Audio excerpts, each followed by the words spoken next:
Assalamualaikum warahmatullahi wabarakatuh. Selamat datang di channel YouTube Borin Vlog. Di kesempatan ini saya ingin mengulas mengenai sejarah dari Kabupaten Ngawi dan juga asal-usul kenapa dinamakan Ngawi.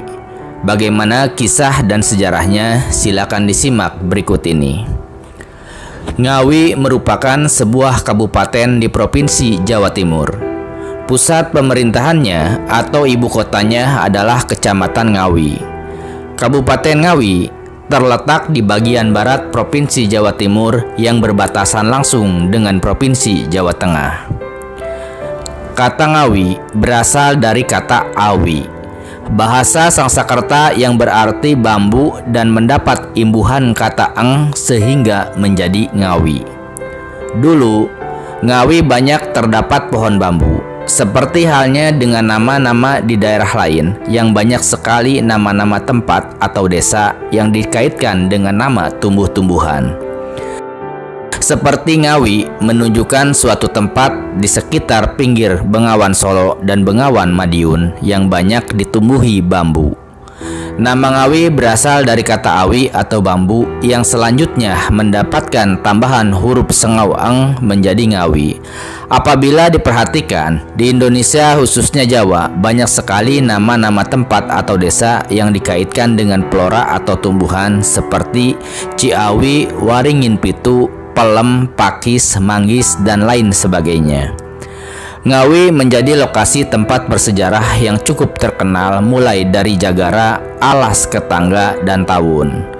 Dalam penelitian, diperkirakan ketiga tempat tersebut berhubungan dengan daerah di sekitar Ngawi. Adapun peninggalan Belanda yang terkenal di Kabupaten Ngawi berupa sebuah benteng Pandebos.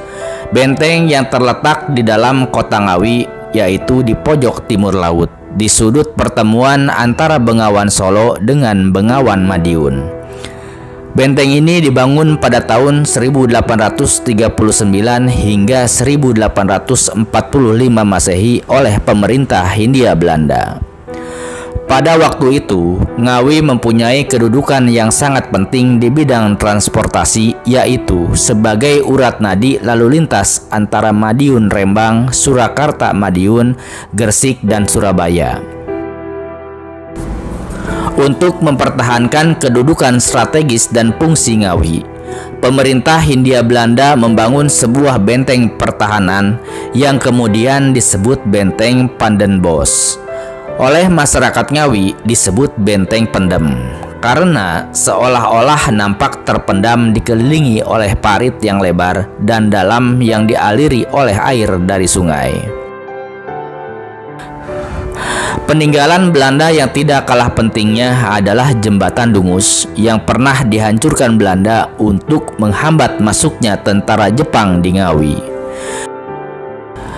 Adapun mengenai hari jadi Kabupaten Ngawi, melalui surat keputusan nomor 180.70/34 tahun 1986, DPRD Kabupaten Daerah Tingkat 2 Ngawi telah menyetujui tentang penetapan hari jadi Ngawi, yaitu pada tanggal 7 Juli 1358 Masehi dan ditetapkan dengan surat keputusan Bupati tahun 1987 pada tanggal 14 Januari 1987.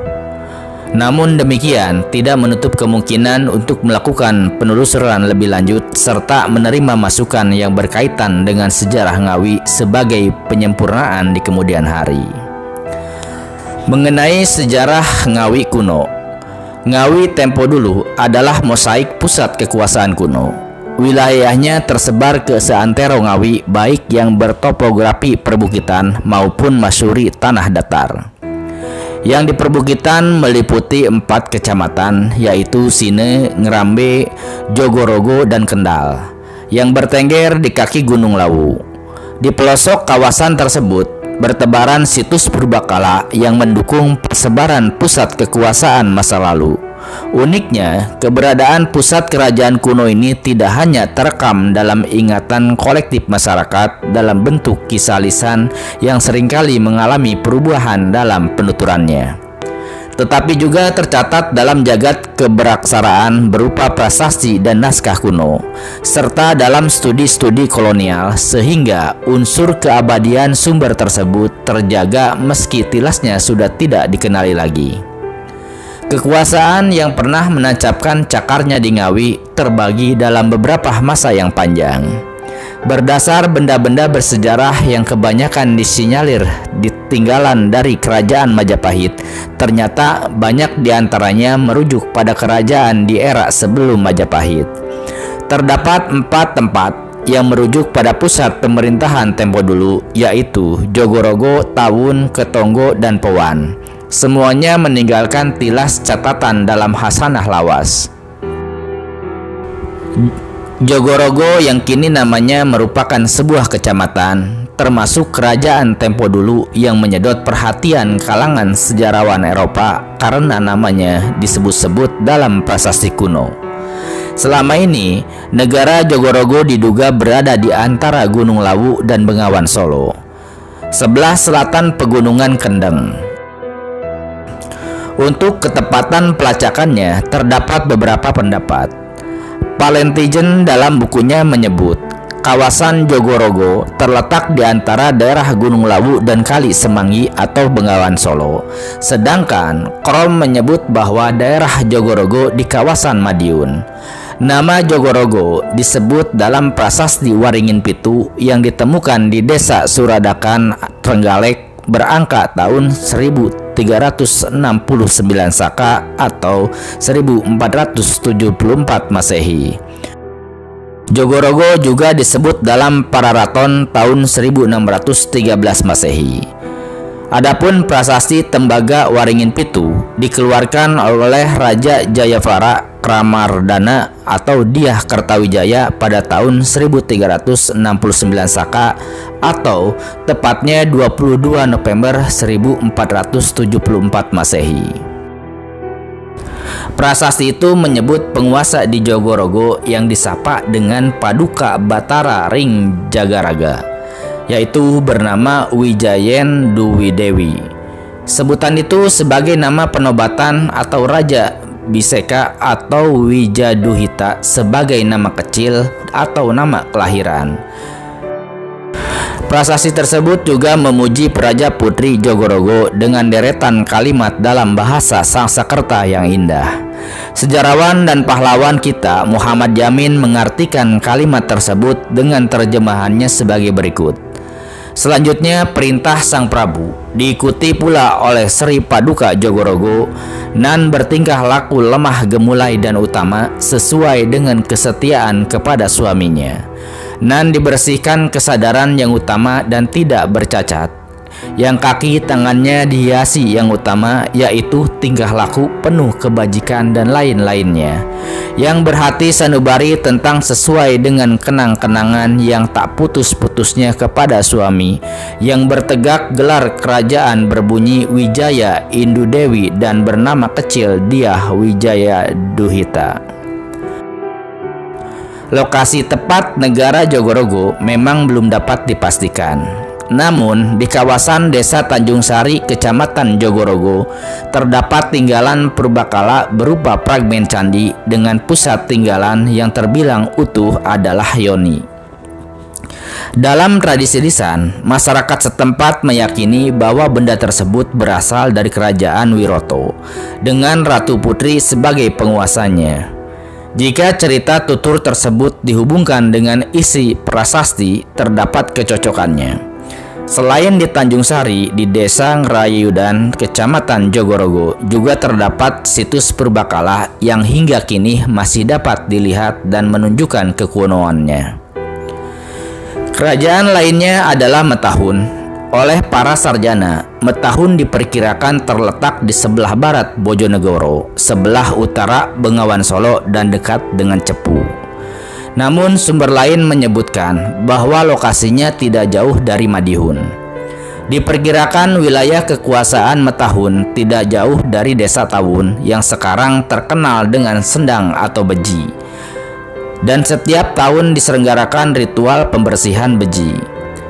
Kini tempat tersebut menjadi objek wisata andalan Ngawi Di sana juga terdapat tinggalan purbakala berupa area persis di sebelah utara Sendang. Dalam prasasti Waringin Pitu disebutkan, Raja Metahun bernama Dyah Samara Wijaya bergelar Wijaya Parakrama. Sementara itu, menurut prasasti Kusmala ditemukan di Kandangan Pare Kediri berangkat tahun 1272 Saka atau 1350 Masehi yang menjadi Raja Metahun yaitu Paduka Batara Metahun atau Sri Wijaya Raja Sananta Wikratunggadewa. Disebutkan ia telah berhasil membuat tanggul kokoh, kuat dan indah, sehingga membuat kegembiraan semua penduduk yang bertempat tinggal di sebelah timur Daha. Dengan demikian, daerah kekuasaan atau pengaruh Metahun cukup luas, meliputi daerah sebelah barat Bojonegoro, sebelah utara Bengawan Solo, daerah Tawun, Madiun, daerah Pare, Kediri. Keberadaan kerajaan Metahun tersebut didukung kisah lisan tentang Desa Tawun yang berkisah tentang penguasa dan putri raja. Pusat lainnya terletak di lereng Gunung Lawu yang kini disebut sebagai Alas Ketonggo. Oleh sebagian masyarakat, Alas Ketonggo dikaitkan dengan Jangka Jayabaya. Ihwal tersebut telah diuraikan oleh Brandes dalam karangannya. Brandes menyebut sebuah naskah Jawa yang disebut Kitab Musarar. Dijelaskan kelak akan muncul kerajaan dengan Ratu Adil di Ketanga Petik terletak di sebelah Gunung Lawu. Raja tersebut bertahta tanpa kekurangan pada tahun 1800. Kisah lisan masyarakat setempat sangat mendukung keberadaan pusat pemerintahan tersebut. Apalagi selalu dikaitkan dengan pasca kekuasaan Majapahit. Namun soal tahun masih diperdebatkan beberapa ahli, begitu pula bentuk kerajaannya. Perlu diketahui, Gunung Lawu sendiri masyhur dalam kasanah kuno. Gunung tersebut bernama kuno Wukir Mahendra atau Gunung Katong. Ada pula yang menyebutnya Girindra. Dalam naskah berbahasa Jawa kuno, Tangtu Pagelaran, Lawu memang menanggung beribu beban mitos dan sejarah. Dalam kitab yang telah menjadi klasik dalam studi Jawa kuno itu digelar sebuah kisah legendaris. Sementara itu, kerajaan tempo dulu lain di Ngawi adalah Powan. Keberadaannya dapat dilihat pada prasasti Sine catatan Belanda. Keberadaan kerajaan Powan selalu dikaitkan dengan kisah lisan tentang Joko Budug dan Putri Ayu Rara Kemuning. Nama asli Powan sendiri adalah Pawanawan dan disebut dalam Kakawin Negara Kertagama, karya sastra pada masa Majapahit berisi kisah pelesir Prabu Hayam Wuruk ke beberapa desa bawahannya. Pawanawan merupakan daerah bawahan kerajaan Majapahit. Sebuah hipotesis mengatakan bahwa lokasi Keraton Powan berada di tanah Tegalan yang berbatasan dengan hunian penduduk di sebelah utara dan timur, tanah Tegalan di sebelah selatan, dan Sungai Sawur di sebelah barat. Dijelaskan berdasarkan cerita rakyat yang berkembang di sekitar situ. Penduduk setempat percaya bahwa di situs tersebut pernah berdiri sebuah keraton bernama Powan yang sejaman dengan kerajaan Majapahit. Menurutnya, pengucapan Powan mengingatkan pada Panawan, yaitu nama sebuah kerajaan daerah bawahan Majapahit. Seluruh situs di sekitar Powan beserta toponim dusun mungkin tidak hanya menunjukkan tingginya intensitas pengaruh Hindu, melainkan menunjukkan pula adanya masyarakat yang telah mampu mengikuti arus peradaban waktu itu. Masyarakat semacam itu tentu telah hidup dalam suatu tatanan yang teratur di bawah suatu pemerintahan. Kerajaan Mataram kuno, Kediri, Singosari atau Majapahit merupakan pusat kebudayaan atau pemerintahan yang pernah berkembang waktu itu dan paling mungkin kekuasaan atau pengaruhnya menjangkau kawasan Powan. Dalam studi kolonial yang menjadi koleksi perpustakaan Universitas Leiden, Belanda, ihwal Keraton Powan juga disinggung ihwal keterkaitannya dengan Majapahit, lengkap dengan kisah lisan Joko Budu, Gunung Liriran, Desa Tulakan, dan Ketanggung, yang pada masa itu masuk dalam distrik Ngerambe. Di situ juga disebut adanya beberapa tinggalan Hindu Jawa berupa benda-benda purbakala. Nah, seperti itu sekilas mengenai sejarah dari Ngawi, termasuk sejarah Ngawi kuno dari masa peradaban, zaman kerajaan hingga masuk ke era kolonial dan kemerdekaan. Juga mengenai asal-usul kenapa disebut Ngawi.